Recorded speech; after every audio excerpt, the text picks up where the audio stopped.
এই মুহূর্তে না ডাব্লিউডাব্লিউইতে অনেক কনফিউশন চলছে। প্রথমত কিং অফ দ্য রিং টুর্নামেন্টকে নিয়ে কনফিউশন চলছে যে actually king of the ring এবার কে জিততে পারে। এখনও আমাদের কাছে তিনজন কন্টেন্ডার আছে, যার মধ্যে ওবাফেমি ফাইনালে চলে গেছে, আর জে উসো আর জিভন ইভেন্টসের মধ্যে এখনও সেমিফাইনাল ম্যাচ হওয়া বাকি। তো এই তিনজনের মধ্যে কেউ একজন কিং অফ দ্য রিং জিততে পারে, সেটা নিয়ে কনফিউশন আছে। তাছাড়া রোমান রিংস আর ব্লাড লাইনের যে স্টোরিটা চলছে সেইখানে আমরা দেখতে পাচ্ছি, যেমন আগের ভিডিওতে কথা বলেছিলাম, অনেক দিক এখন ওপেন হয়ে গেছে। কিন্তু তার সাথে সাথে এই মুহূর্তে ব্লাড লাইনের ভেতরেও অনেক কনফিউশন চলছে যে জেকব ফাটো কি কোনোদিন জেউস আর জিমি উসোর সাথে সেম পেজে আসতে পারবে। আর গতকাল রতে আমরা যে দেখলাম যে রোমান রিংস জেকব ফাটুর কানে কানে কিছু একটা বলল, সেখানে রোমান রিংস জেকব ফাটুকে দিয়ে কী করাতে চলেছে। আর এই মুহূর্তে দাঁড়িয়ে রোমান রিংস, ব্লাড লাইন, এরা কি এই মুহূর্তে দাঁড়িয়ে ফেস সুপারস্টার্স নাকি হিল সুপারস্টার্স? কারণ কালকে রতে আমরা দেখেছিলাম যে একজন সেলিব্রিটি কমেডিয়ানকে জেকব ফাটু বাজেভাবে অ্যাটাক করে দিয়েছিল, আর সেটাও রোমান রিংসের কথা মেনে, মানে রোমান রিংসই তাকে অনুমতি দিয়েছিল তাকে বাজেভাবে অ্যাটাক করার জন্য। যাই হোক না কেন, এগুলো তো চলছে, কিন্তু তার সাথে সাথে সেথ রলেন্স, এলে নাইট এরাও মাঝখানে ইনভলভ হয়ে আছে। তো এই সব কিছু অ্যাকচুয়ালি কোন দিকে যাচ্ছে বা এই স্টোরি লাইনগুলো কীভাবে এবার প্রোগ্রেস করতে পারে, আর আগামী প্রিমিয়াম লাইভ ইভেন্ট বা আগামী ডাব্লিউডাব্লিউইর ইভেন্টে বিশেষ করে সামার স্ল্যামে আমরা কী কী ম্যাচ দেখতে পেতে পারি, সেই সব কিছুই এই ভিডিওতে একটু ক্লিয়ার করার চেষ্টা করব। মানে আমার কি মনে হচ্ছে এইখান থেকে স্টোরি লাইনগুলো কোন দিকে যেতে পারে সেটা নিয়ে এই ভিডিওতে কথা বলবো। তাই ভিডিওটা পুরোটা দেখে স্কিপ করো না, কারণ তোমরা দেখছো wrestle entertainer. So let's start the entertainment.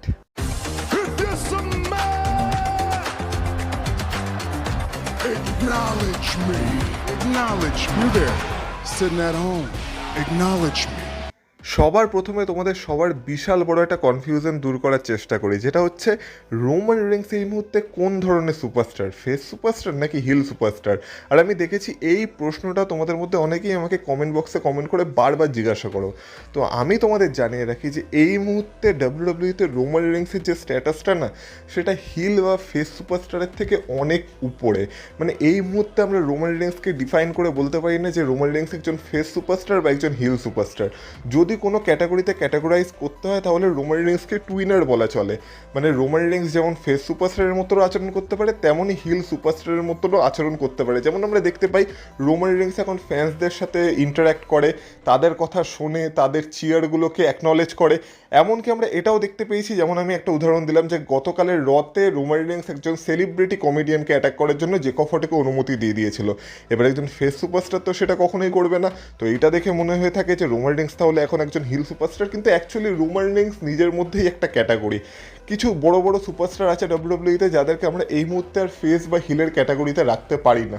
তার মধ্যে যেমন আমি তোমাদের বলেছিলাম রোমান রিংস পড়ে, এই মুহূর্তে দাঁড়িয়ে সিএম পাঙ্ক পড়ে, ব্রক লেসনারকেও আমরা বলতে পারি, এমনকি ড্রু ম্যাকেন্টায়ারকেও কোথাও না কোথাও বলতে পারি। যদিও ড্রু ম্যাকেন্টায়ার একটু হিল দিকটাই বেশি দেখায়, কিন্তু তবুও আমরা ড্রু ম্যাকেন্টায়ারকেও কোথাও না কোথাও বলতে পারি এরকম টুইনার টাইপের। তো এই ধরনেরই কিছু সুপারস্টার আছে যারা এই মুহূর্তে ফেস বা হিল কোনো ক্যাটাগরিতেই পড়ে না। এরা জাস্ট ডাব্লিউডাব্লিউইতে বিশাল বড় নাম, ফ্যান্সরা এদেরকে যেইভাবে রিয়াকশান দিতে চায় তারা সেইভাবে রিয়াকশান দিতে পারে। তো এই কারণে যদি বিশেষ করে রোমান রিংসের কথা বলি, রোমান রিংসকে এই মুহূর্তে ফেস বা হিল কোনো ক্যাটাগরিতেই ফেলা যায় না। রোমান রিংস হলো ট্রাইবাল চিফ, রোমান রিংস হলো ওটিসি। রোমান রিংস নিজের মধ্যেই একটা ক্যাটাগরি। তো আশা করি এই কনফিউশনটা তোমাদের দূর হয়েছে। তাই তোমরা রোমান রিংসকে যেমন অডিয়েন্সের সাথে ইন্টারাক্ট করতে দেখতে পাবে, একজন ফেস সুপারস্টারের মতো হাবভাব করতে দেখতে পাবে, ঠিক সেরকমই সময়ে সময়ে রোমান রিংসের একটা শয়তানি রূপও তোমরা দেখতে পাবে। যেমন এই মুহূর্তে আমরা দেখছি যে রোমান রিংসের এখন যখন ম্যাচগুলো হয় তখন সেখানে রোমান রিংস এই মুহূর্তে কারো সাহায্য নেয় না, কিন্তু এই যে মাঝে মাঝে রোমান রিংস এরকম কিছু হাবভাব করে থাকে যেটা দেখে তাকে হিল মনে হয়। তো এইটাই মানে এরকম মিলে মিশে সব কিছু হবে। তাই এই মুহূর্তে ফেস বা হিল ওইভাবে ডিফাইন করা যাবে না। তো এইখানেই তোমাদেরকে আরেকটা জিনিসও বলে রাখি, যেমন কালকের রতেই আমরা দেখেছিলাম যখন প্রথমে রোমান রিংস প্রোমো কাট করতে এসেছিল, তখন সবার প্রথমে তো রোমান রিংস নিজেকে অ্যাকনলেজ করিয়েছে সবাইকে দিয়ে। কিন্তু শুধু তাই না, এটা যদি পুরনো রোমান রিংস হতো তাহলে আমরা দেখতাম রোমান রিংস শুধু নিজের কথা ভাবছে। কিন্তু কালকে আমরা কি দেখেছি, রোমান রিংস শুধু নিজের কথা ভাবেনি, রোমান রিংস অডিয়েন্সকে বলেছে যে তারা যেমন রোমান রিংসকে অ্যাকনলেজ করলো, তারা যেন সেইভাবেই জে উসোকে অ্যাকনলেজ করে। কারণ জে উসো ভবিষ্যতে কিং অফ দ্য রিং জিততে চলেছে। তারা জে উসোকে পছন্দ করুক বা না করুক এটাই ফিউচার হতে চলেছে, তার জন্য তারা যেন জে উসোকে অ্যাকনলেজ করে। এমনকি সে জিমি উসোকে নিয়েও কথা বলেছে যে সবাই বলে যে জে উসোকে দেখতে গিয়ে সে হয়তো জিমি উসোকে ইগনোর করছে, জিমি উসোকে কোনো পাত্তা দিচ্ছে না বা জিমি উসোর কথা ভেবে দেখছে না, কিন্তু সেটাও বলে যে জিমি উসো হলো জে উসোর বড় ভাই আর সে প্রথম দিন থেকে জে উসোর সাথে আছে। যদি জিমি উসো না থাকতো তাহলে মেন ইভেন্ট জে উসোও কখনো থাকতো না, যদি জিমি উসো না থাকতো তাহলে ট্রাইবেল চিফ কখনো থাকতো না, যদি জিমি উসো না থাকতো তাহলে ব্লাড লাইনই কখনো থাকতো না। তাই সে জিমি উসোকেও অ্যাকনলেজ করতে বলে। আর তারপর সবাই যখন জেকব ফাটুর কথা বলে তখন সে জেকব ফাটুকেও অ্যাকনলেজ করতে বলে, কিন্তু সেই সময় আমরা দেখতে পাই যে জে উসো আর জিমি উসো এই বিষয়টা নিয়ে খুব একটা হ্যাপি ছিল না, কারণ জেকব ফাটু তাদের কথা শুনছে না। আর এটাকে রোমান রিংস ক্লিয়ার করে জেকব ফাটুকে সে জিজ্ঞাসা করে যে সে কেন জিমি উসো আর জে উসোর কথা শুনছে না। তখন জেকব ফাটু রোমান রিংসকে এটা ক্লিয়ার করে দেয় যে জেকব ফাটু শুধুমাত্র তার ওটিসি রোমান রিংসকেই অ্যাকনলেজ করেছে, কিন্তু যে জিমি উসোকে অ্যাকনলেজ করেনি, তাই সে তাদের কথা শুনতে বাধ্য নয়। তখন রোমান রিংসও বলে যে ঠিক আছে, সে যদি জে উসো জিমি উসোর কথা না শুনতে চায় নাই শুনতে পারে, এটা তার ইচ্ছা। আর সে এমনিও ব্লাড লাইনে কোনো ইয়েসম্যান চায় না, সে এমন একজনকে চায় যে যেন নিজের মতো করে কাজ করতে পারে বা ডমিনেট করতে পারে, এইভাবেই ব্লাড লাইন আবার ডাব্লিউডাব্লিউতে রাজ করবে। তাছাড়া সে ব্লাড লাইনের কিছু ইতিহাসকে নিয়েও কথা বলে, সে ওয়াইল্ড সামোয়ান্সদের কথা বলে, সে রিকিশির কথা বলে, সে ইয়োকো জুনার কথা বলে যে এরা একসময় ব্লাড লাইন ছিল, উসোস কীভাবে greatest tag team of all time হয়ে গেছিলো সেটাও একটা ব্লাড লাইনের পার্ট। এমনকি আজ থেকে 20 বছর পর যখন রোমান রিংসের ছেলেরা জেকব ফাটুর ছেলেদের সাথে একসাথে ট্যাগ টিমে কাজ করবে সেটাও ব্লাড লাইন হবে। আর এইভাবেই ব্লাড লাইন আগেও ডাব্লিউডাব্লিউতে রাজ করেছে আর ভবিষ্যতেও ডাব্লিউডাব্লিউতে রাজ করবে, আর এখন তো রাজ করছেই। তো এইভাবে সে ব্লাড লাইনের কথা বলে, কিন্তু এখানেও একটা লক্ষ্য করার বিষয় ছিল যে ব্লাড লাইনের সবার কথা বললেও সে রকের নাম নেয়নি। তো এখান থেকে কি রক ভার্সেস রোমান রিংসের ফিউচার ম্যাচের দিকে ডাব্লিউডাব্লিউ টিজ করতে চাইছে? একটা ভীষণ ভাইটাল পয়েন্ট হতে চলেছে। কিন্তু যাই হোক না কেন, তারপর আমরা দেখতে পাই রোমান রিংস জেকব ফাটুকে একটা নিজস্ব উলাফালার মালাও দিয়েছিল। আর এইভাবে সে জেকব ফাটুকে ব্লাড লাইনে ওয়েলকাম করে, আর সে জেকব ফাটুকে এটাও বলে দেয় যে এতদিন হয়তো তাকে আউটসাইডারের মতো ট্রিট করা হয়েছে, কিন্তু এখন আর সে আউটসাইডার নেই, সে এখন ইনসাইডার হয়ে গেছে, সে এখন ব্লাড লাইনেরই অংশ। তো আমরা ব্যাক স্টেজেও দেখতে পাই যে জিমি উসো আর জে উসো এই বিষয়টা নিয়ে হ্যাপি ছিল না বলে তারা রোমান রিংসকে জিজ্ঞাসা করে যে কেন সে এরকম করলো। সে তো ভেবেছিল যে তারা জেকব ফাটুকে বলবে যে জেকব ফাটু যেন তাদেরও কথা মেনে চলে। তখন আমরা দেখতে পাই যে রোমান রিংস তাদেরকে বোঝায় যে তোরা একবার ভাব জেকব ফাটুর জায়গায় তোরা থাকলে তোদের এখন কি হাল হতো। আর এই ভুলটাই তো আমি আগে করেছিলাম, আমি এখন কাউকে ফোর্স করতে চাই না। জেকব ফাটু সবসময় নিজেকে একজন আউটসাইডার বলে ভেবে এসেছে, আর সেই জন্যই তার এখন এরকম একটা ক্যারেক্টারিস্টিক্স তৈরি হয়েছে। তো জেকব ফাটুকে আগে কমফোর্টেবল করতে হবে। আর তাছাড়া জেকব ফাটু তো কথাটা ভুল কিছু বলেনি, তোরা দুইজন এতদিন কি করছিস? এলে নাইট কি করে এখনো আমাদের পরিবারের নামে এত উল্টোপাল্টা কথা বলে?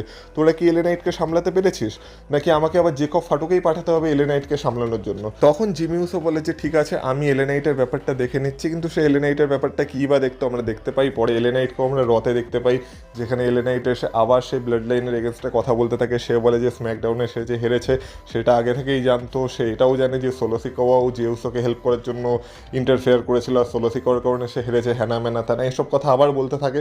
তখন আমরা দেখতে পাই যে সেখানে জিমি উসো আসে, আর জিমি উসো তাকে এটাই বোঝানোর চেষ্টা করে যে সে তাকে আগেও বলেছে আর এখনও বলছে যে সোলো সিকোয়া এই মুহূর্তে ব্লাড লাইনের পার্ট না, সোলো সিকোয়া নিজের কাজ করতে এসেছিল, তাই সোলো সিকোয়ার সাথে আমাদের কোনো জেতার সম্পর্ক নেই। যে উসো যে জিতেছে এটা পুরো ফেয়ার অ্যান্ড স্কোয়ার জিতেছে, সোলো সিকোয়ার এখানে কোনো রকম কোনো হাত নেই। সোলো সিকোয়া যা করেছে সেটা সে নিজের স্বার্থে করেছে, আমাদের স্বার্থে না।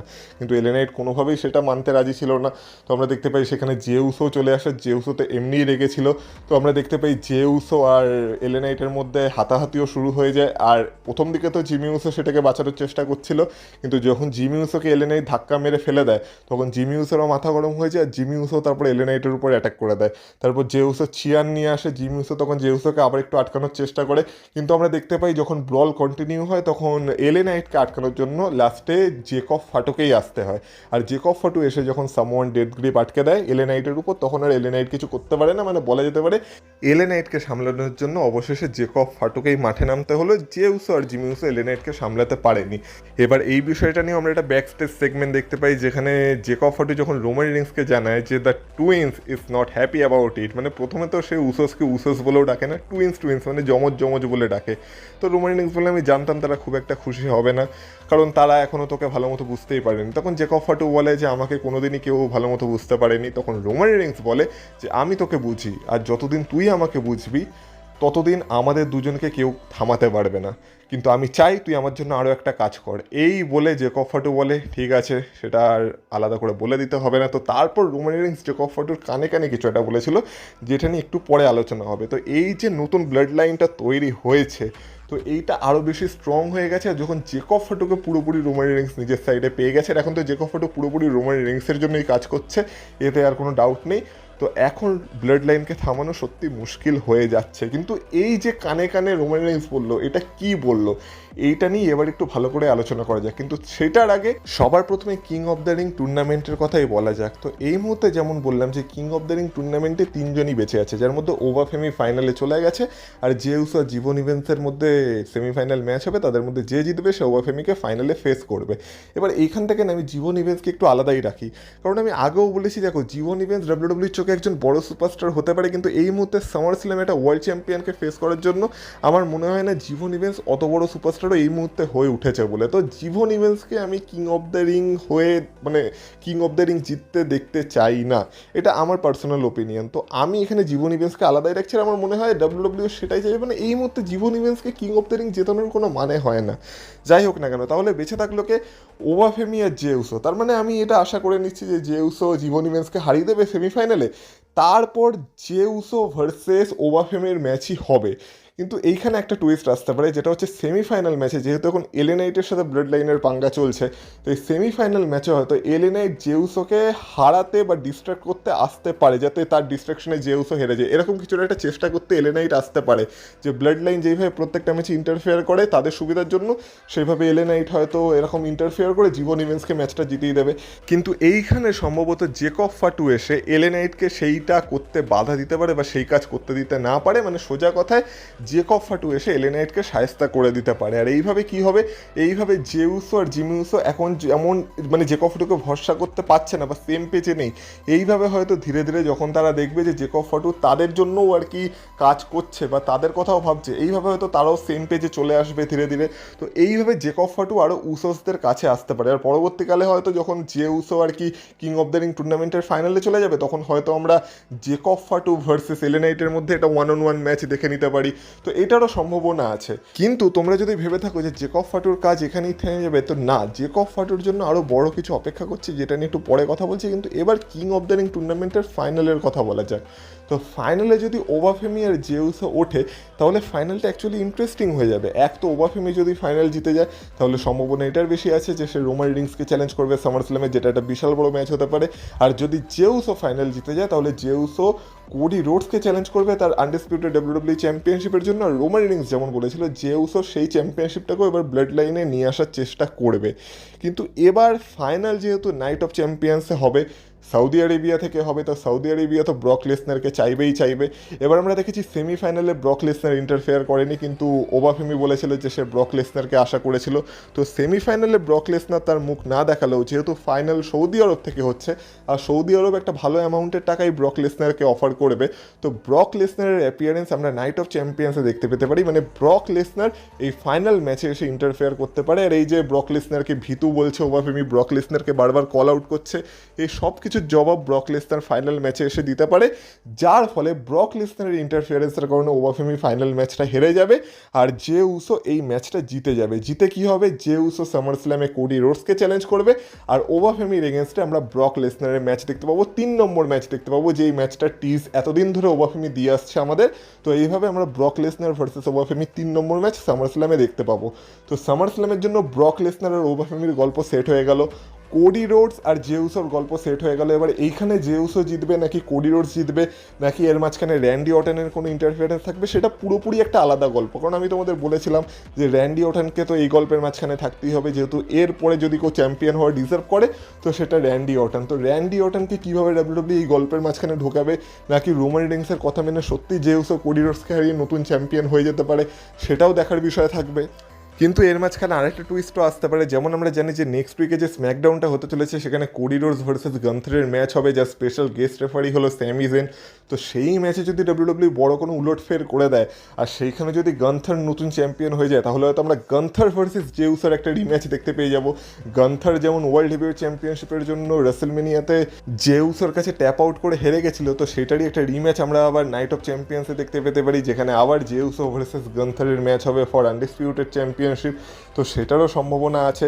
এবার সেক্ষেত্রে তোমরা বলবে তাহলে কোডি রোডস কী করবে সামারস্ল্যামে, তো সেক্ষেত্রে কোডি রোডস সামারস্ল্যামে হয়তো দেখা গেল স্যামি জেনকে ফেস করলো, এটা একটা নন টাইটেল ম্যাচ হলো, যেহেতু স্যামি জেনের কারণে কোডি রোডস হারলো, সেই একটা গল্প সেট হতে পারে, কিন্তু সেটা সম্ভবত হবে না। আমরা হয়তো দেখতে পেতে পারি যে কোডি রোডস কোনো না কোনোভাবে তার চ্যাম্পিয়নশিপ রিটার্ন করে নেবে, আর সামারস্ল্যামে আমরা কোডি রোডস ভার্সেস জে উসোরই ম্যাচ দেখতে পাবো। তাহলে ব্রক লেসনার ওভারফেমির গল্প সামারস্ল্যামের জন্য সেট হয়ে গেল, কোডি রোডস জে উসোর গল্প সামারস্ল্যামের জন্য সেট হয়ে গেল। এবার তোমরা বলবে আচ্ছা দাদা, সবার যদি গল্প সেট হয়ে যায় তাহলে রোমান রিংস কি সামারস্ল্যামে বসে আঙুল চুষবে? না, এইখানেই এবার আসছে সেই টুইস্টটা যেটার কথা আমি বলছিলাম। তো যেমন আমরা রতে দেখেছিলাম যে রোমান রিংস জেকব ফাটুর কানে কানে কিছু একটা বলেছিল, বা তার জন্য আরেকটা শেষ কাজ সে করতে বলেছিল। এবার এই কাজটা কি হতে পারে? এবার এতক্ষণে ইন্টারনেটে সবাই যা ডিকোড করেছে সেটা হলো রোমান রিংস দুটো শব্দ উচ্চারণ করেছে মানে ফিস ফিস করে কথা বলার সময়, একটা হচ্ছে সেথ রলেন্স আর একটা হচ্ছে কিল হিম, মানে কিল হিম। এবার এই দুটো শব্দের মানে একটাই বুঝতে পারছি যে এবার সে জেকব ফাটুকে সেথ রলেন্সের পেছনে লাগাতে চাইছে, কিন্তু কেন লাগাতে চাইছে? তার কারণ একটাই হতে পারে, কারণ সেথ রলেন্সের জন্য ব্লাড লাইন অ্যাকচুয়ালি ভেঙেছিল। আমরা যদি দেখি ব্লাড লাইন থেকে যে উসো বেরিয়ে গেছিলো, জিমি উসো হয়তো ব্লাড লাইনের সাথে সেইভাবে ছিল না, কিন্তু তবু ব্লাড লাইনের অস্তিত্ব ছিল যতদিন রোমান রিংসের কাছে পল হেমন ছিল। কিন্তু যখনই রোমান রিংসের কাছ থেকে পল হেমনকে সেথ রলেন্স নিয়ে নিল, সেখান থেকেই রোমান রিংস পুরোপুরি একা হয়ে গেছিলো, আর ব্লাড লাইনের আর কোনো অস্তিত্বই তখন আর বেঁচে ছিল না। তারপরে রোমান রিংসকে আবার ধীরে ধীরে সবাইকে রিক্রুট করতে হলো, আর তারপর সে আবার নিজের ব্লাড লাইনকে মানে গড়ে তুলতে পারলো নতুন করে।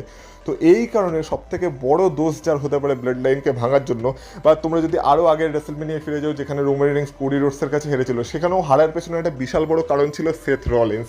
তো সেথ রলেন্সকে রোমান রিংস কখনোই ক্ষমা করবে না, আর অত সহজে ছেড়ে দেবে না। তো এই কারণেই সেথ রলেন্সের পেছনে এবার হয়তো জেকব ফাটুকে ছাড়তে চাইছে। আর সেটা যদি একান্ত না হয় তাহলে জেকব ফাটুর আরেকটা যেটা কাজ করতে বলতে পারে, মানে জেকব ফাটুকে আরেকটা যেই কাজ করতে বলতে পারে রোমান রিংস, সেটা হলো ওবাফেমিকে দেখে নিতে, যেহেতু ওবাফেমির সাথে জেউসোর ফাইনাল হওয়ার একটা সম্ভাবনা আছে। কিন্তু এখনও ওবাফেমির গল্পে অনেক কিছু আছে। ওবাফেমির গল্পের মাঝখানে ব্রক লেসনার আছে, কিং অফ দ্য রিং এর ফাইনাল আছে, তো এর মাঝখানে আবার আমার মনে হয় না জেকব ফাটুকে ঢোকাবে বলে। তো সেই কারণে এই মুহূর্তে আমার এই থিওরিটায় বিশ্বাস নেই, কিন্তু সেথ রলেন্সের গল্পে কীভাবে জেকব ফাটু ঢুকতে পারে।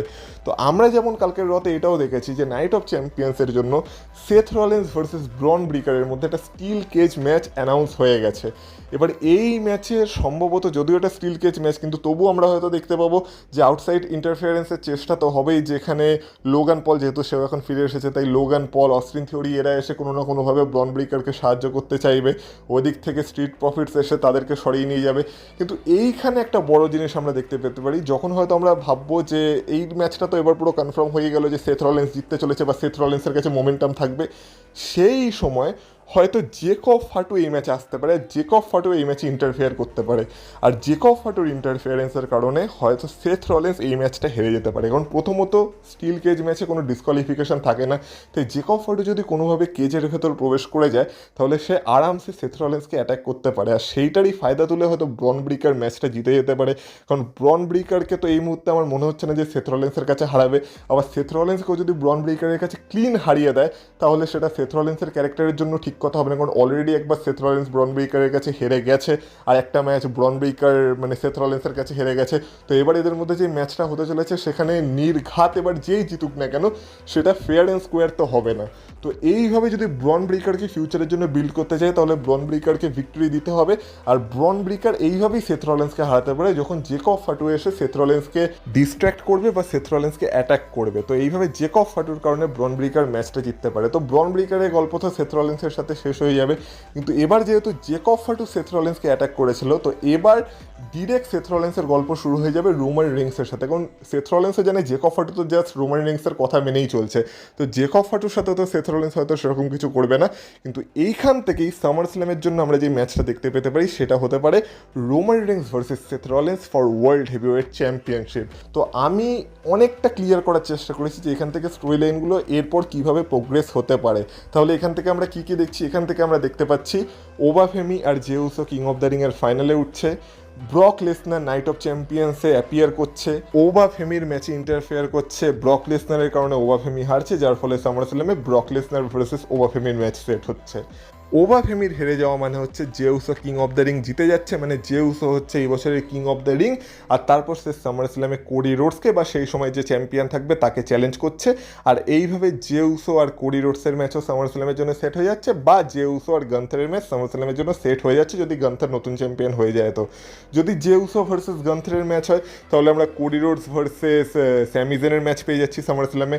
আর যদি একান্ত কোডি রোডসের কাছেই টাইটেল থাকে তাহলে তো আমরা কোডি রোডস ভার্সেস জেউসোর ম্যাচই সামার স্ল্যামের জন্য পেয়ে যাচ্ছি। আর যদি কথা বলা হয় রোমান রিংসে, তাহলে আমরা রোমান রিংস ভার্সেস সেথ রোলেন্সের ম্যাচও সামার স্ল্যামের জন্য পেয়ে যাচ্ছি, যেটা দেখে তোমরা বুঝতে পারছো যে এই বছরের সামার স্ল্যামের কার্ড যেটা হতে চলেছে সেটাও ম্যাসিভ কার্ড হতে চলেছে। তো এইভাবেই তাই আমার মতে এরপরে স্টোরি লাইনগুলো প্রোগ্রেস হওয়া উচিত বা প্রোগ্রেস হতে পারে। কিন্তু তোমরা আমার সাথে একমত কিনা, তোমরাও ব্লাড লাইনের এই গল্পটা দেখতে চাও কিনা, বা তোমাদের কি মনে হচ্ছে যে ব্লাড লাইনের গল্প কি সত্যি এইভাবেই প্রোগ্রেস করছে আর এইটাই কি ডাব্লিউডাব্লিউ হিন্ট দিতে চাইছে এখন থেকে? তো সেটা অবশ্যই আমাকে কমেন্ট বক্সে কমেন্ট করে জানিও।